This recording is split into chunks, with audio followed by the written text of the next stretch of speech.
allez voir, est comme un grand rêve.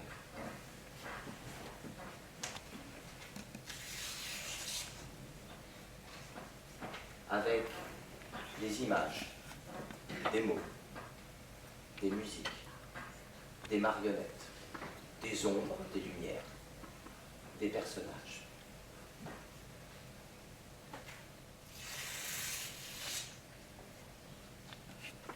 On y voit des héros à un moment particulier de leur vie, dans des histoires légendaires, anciennes, réelles ou imaginées.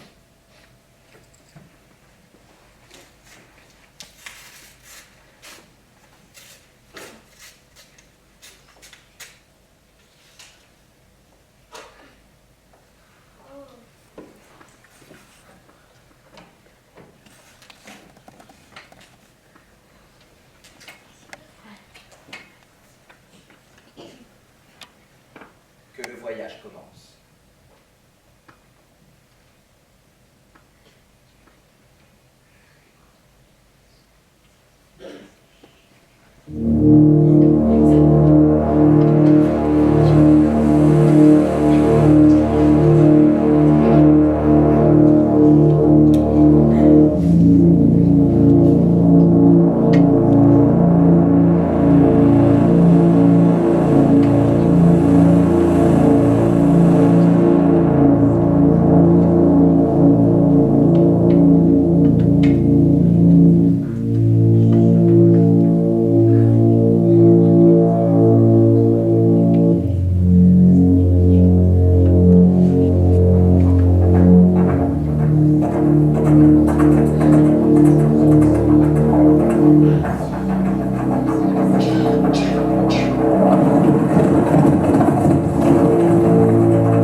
Et 300 jeunes filles de Cornouailles de l'âge de 15 ans, je les emporterai dans ma nef comme celle en Irlande. Pour mon roi, tu nous les dois.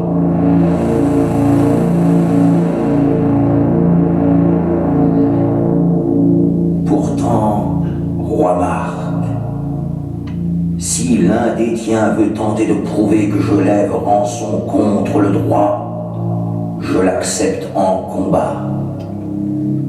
Et tout mon corps frémit de l'écraser. Qui osera?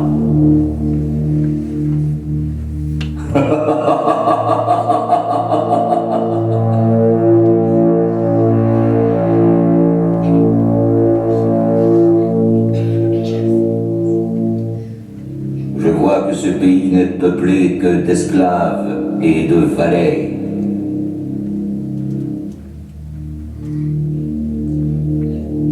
Allons, Seigneur, tirez vos enfants au sort.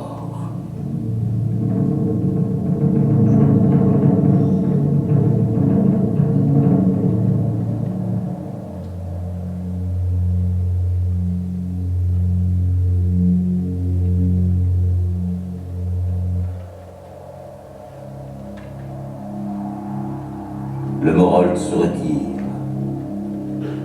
Et tout est pétrifié.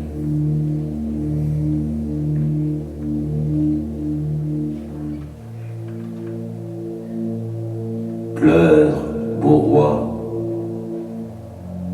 pleure aux terres Cornouailles, Les ducs et les barons ont peur et se cachent de honte. Les plus grands chevaliers baissent le front.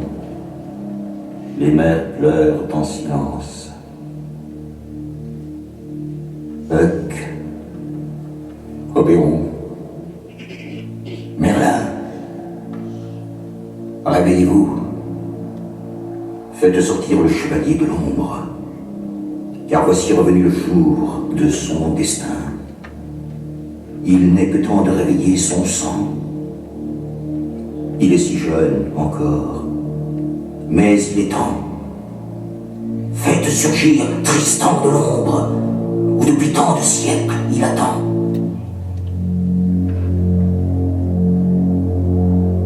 Drostan Kos Sondred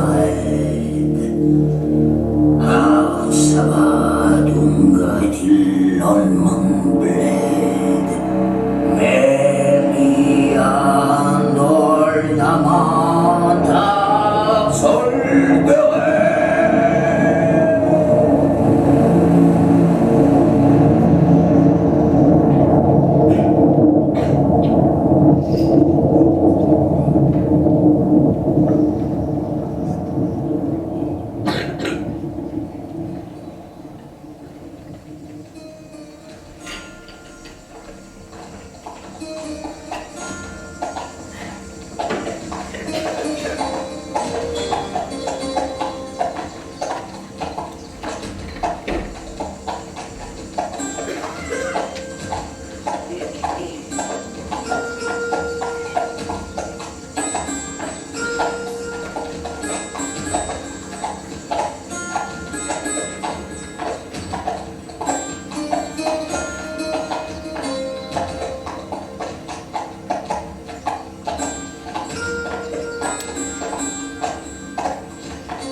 Je suis le fou bossu,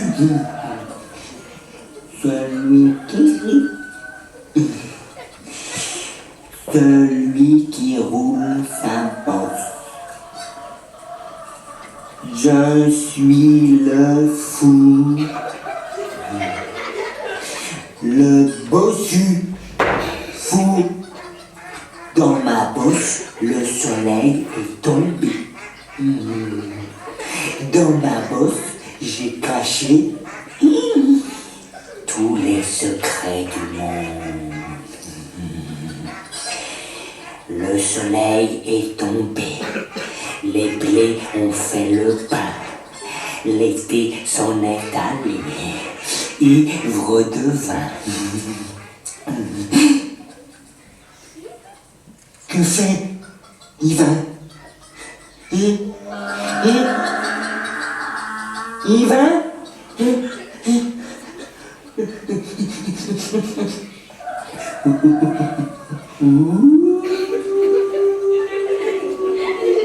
C'est le loup qui chante avec le fou.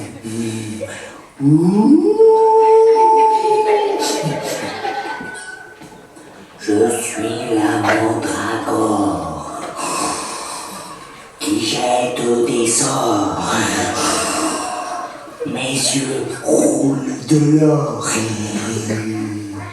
dans le lait du matin. Que fait Yvain? Yvain! Yvain! Yvain a vu le fou hâte, le fou pleure, le fou rit, le fou danse, le fou boit. Le fou s'est qu'il est le bonnet des dieux.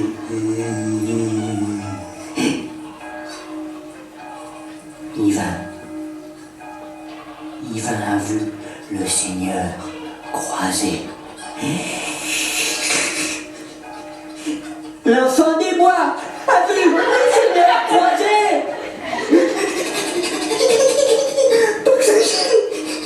C'est la fin de l'été. L'enfant des bois a vu le Seigneur croisé. C'est la fin de l'été.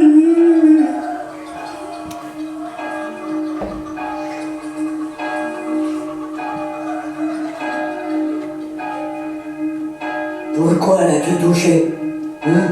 Il est maudit. Le fou a dit qu'il avait les yeux brûlés. On dit que ses yeux sont restés accrochés à la lance d'un sarrasin. On a vu les coques de la mort ronger ses doigts. Qui peut le conduire sur le chemin de la ville? Qui? Personne?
Les dunes très blanches s'effondraient dans le fleuve, dans le long fleuve bleu. À travers les palmiers s'échappaient des oiseaux blancs.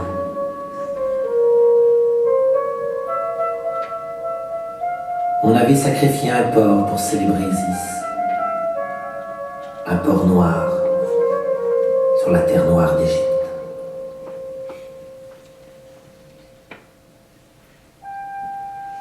Dans la maison, on préparait la fête. Les servantes embaumaient les salles du palais de myrrhe et d'encens, disposaient les fruits dans des coupes d'albâtre. Anaï, la danseuse de voile. Elle arriva. Son corps était ceint d'un simple pagne plissé. Autour du cou, un anneau d'or. Elle commença souple et languide, s'offrant en Corolles au regard d'Amasis. Elle dansait, plus légère qu'une voile sur le Nil, plus souple que le roseau, plus lumineuse que le reflet du soleil lui-même. Soudain, autour de son cou, s'ouvrit la boucle d'or, profonde comme la cornaline, étincelante comme l'or. Seth se dressait, terrifiant et tranquille. Seth était le serpent d'Anaï. Il avait comme nom le nom du dieu des ténèbres. Tantôt, convulsivement, il retenait Anaï prisonnière. Tantôt, il semblait décrire autour d'elle un vol, tour à tour, captif et captivé par elle. Il enlaçait ses chevilles, ses poignets, son cou.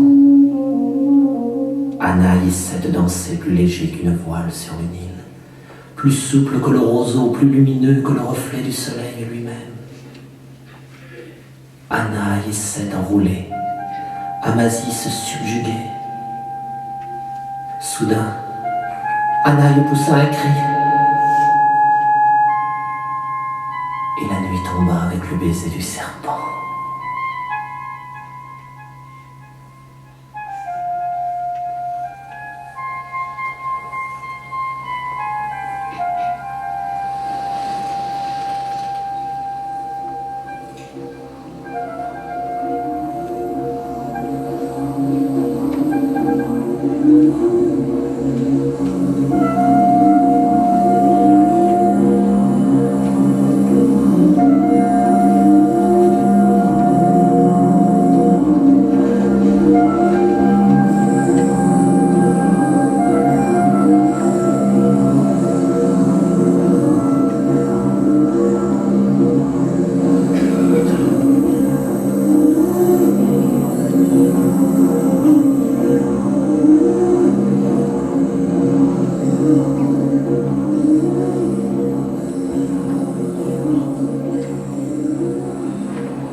La guerre de Troie a duré 10 ans.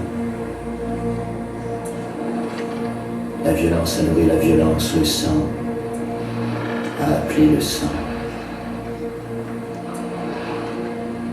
Dieu du monde, jamais plus la guerre.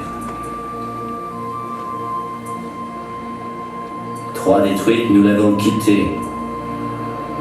Notre cœur, nous l'avons perdu. Je ne sais pas si nous voulons rentrer chez nous. Je ne sais pas si nous voulons raconter.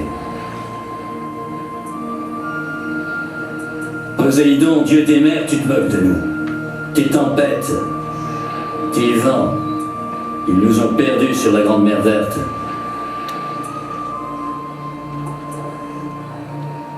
La route du retour, elle nous est inconnue. Il n'y a plus rien à manger à bord. Nous dormons, écrasés de chaleur. Les dieux, ils nous ont abandonnés.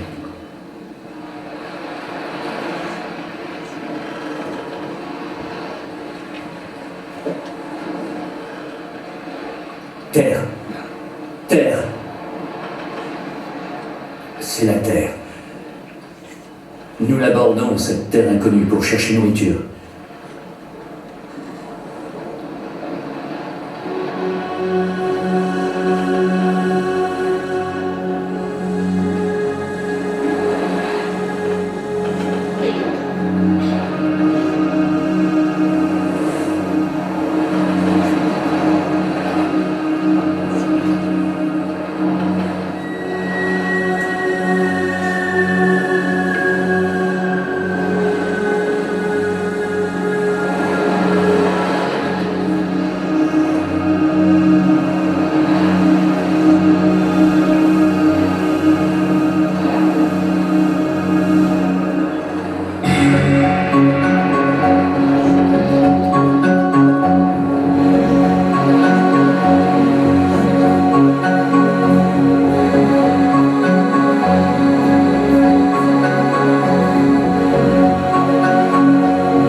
L'insolence de nos ennemis dès lors souffle sans peur à travers les vallées ouvertes à tous les vents.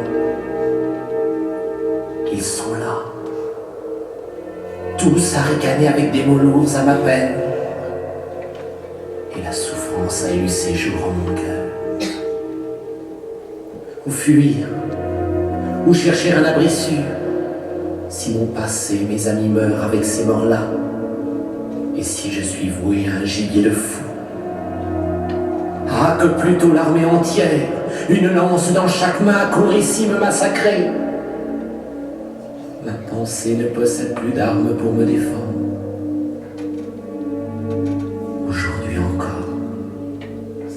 Nous enterrons de nos mieux les cadavres. Puis nous nous asseyons au sommet de la colline bien au vent, pour que l'odeur qui s'en dégage ne parvienne pas jusqu'à nous.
Ensemble.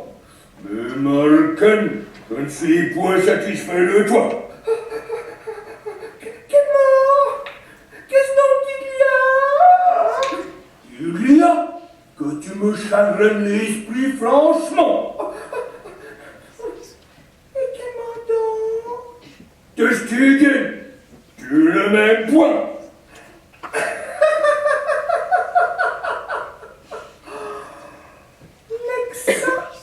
Oh, oui, Nexa, c'est bien assez. Mon Dieu, Pierrot, tu me viens toujours dire la même chose. Je te dis toujours la même chose, parce que c'est toujours la même chose.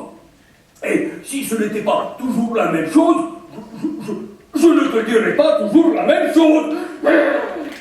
Mais qu'est-ce qu'ils te font? Que veux-tu? Nickel, je veux que tu m'aimes.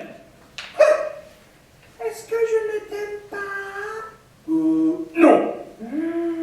Mon Dieu, je t'aime aussi. Ouais, tu m'aimes d'une belle dégaine.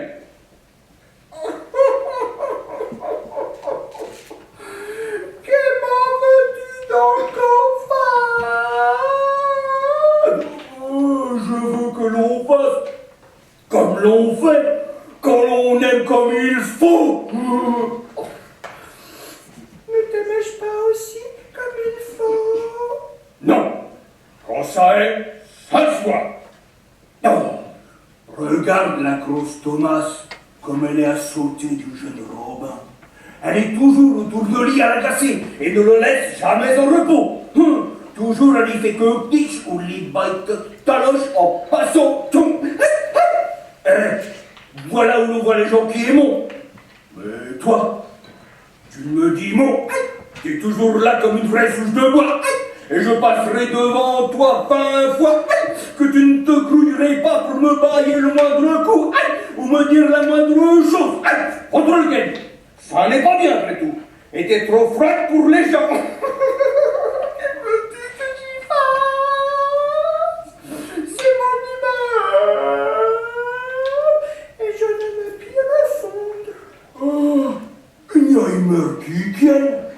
Quand on a de l'amitié pour les personnes, on emballe toujours quelques petites signifiances. Enfin, je t'aime tout autant que je vis, et si tu n'es pas content de ça? Tu n'as qu'à en aimer qu'un compte. Oh, ouais, bien. V'là pas mon con. Estimé. Si tu m'aimais, me dirais-tu ça?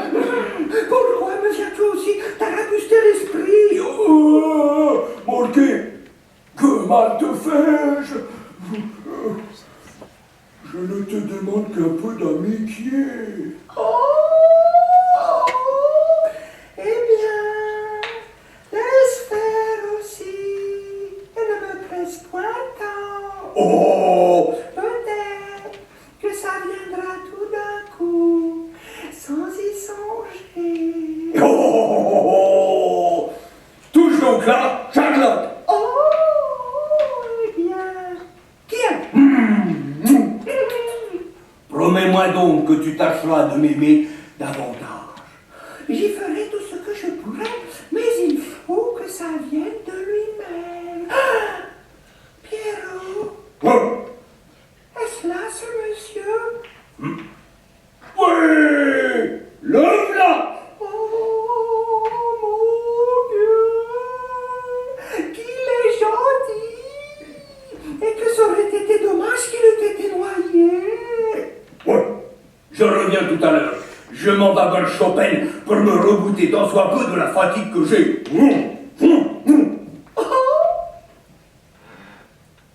L'hypocrisie est un vice à la mode. Et tous les vices à la mode passent pour vertu. Le personnage d'homme de bien est le meilleur de tous les personnages qu'on puisse jouer aujourd'hui. Et la profession d'hypocrite a de merveilleux avantages. C'est un art de qui l'imposture est toujours respectée. Et quoi qu'on la découvre, on n'ose rien dire contre elle. Tous les autres vices des hommes sont exposés à la censure, et chacun a la liberté de les attaquer hautement.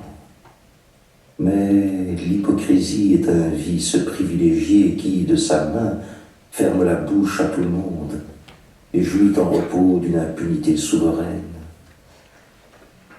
On lit, à force de grimaces, une société étroite avec tous les gens du parti, qui en choque un, se les jette tous sur les bras.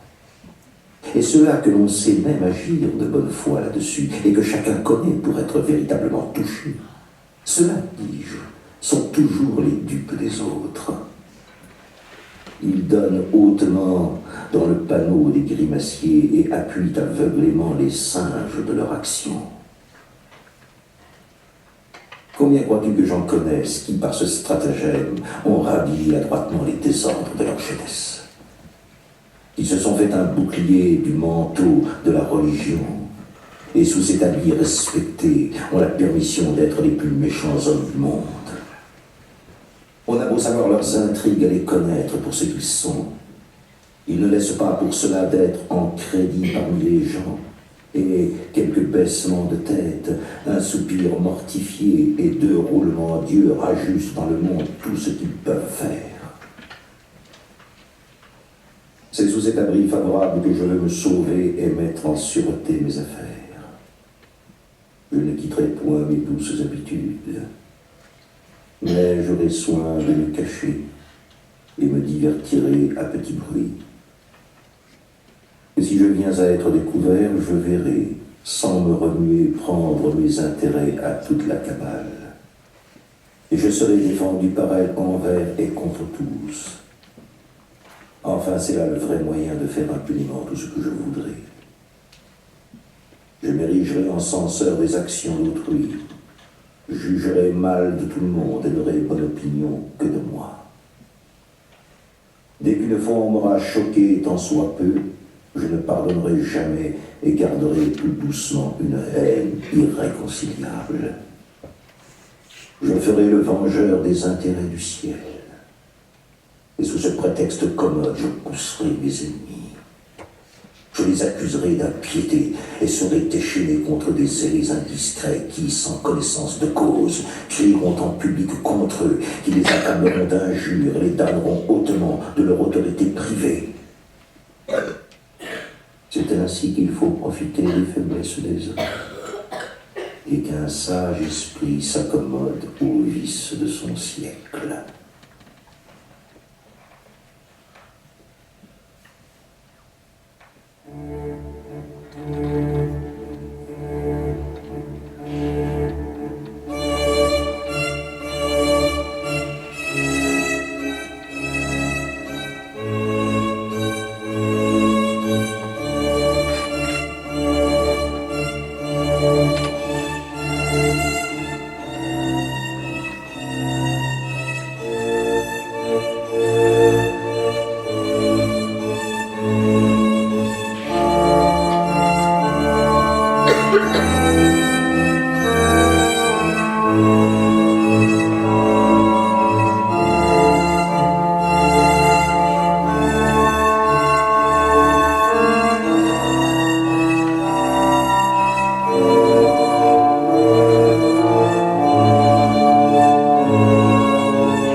Oui.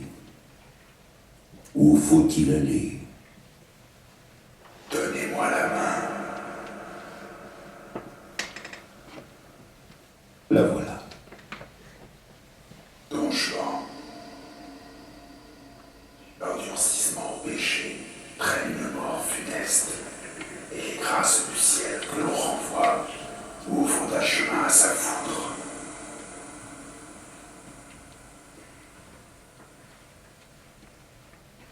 Oh, ciel,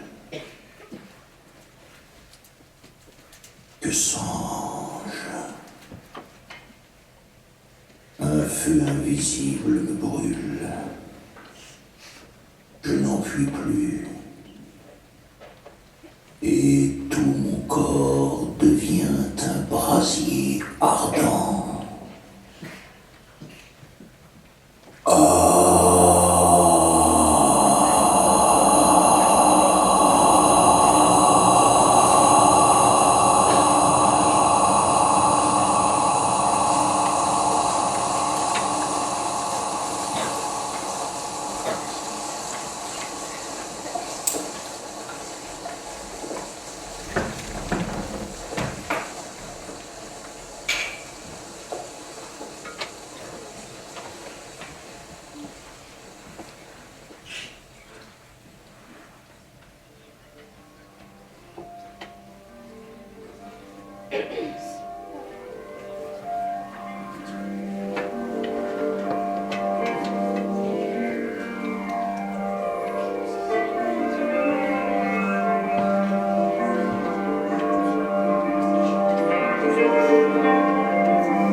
Depuis le commencement du monde, dans tous les pays, du soleil levant au soleil couchant, des hommes, des femmes, des enfants croient que la vie est comme un long voyage et que la fin n'est pas la fin, mais un passage vers un autre monde. La question est posée.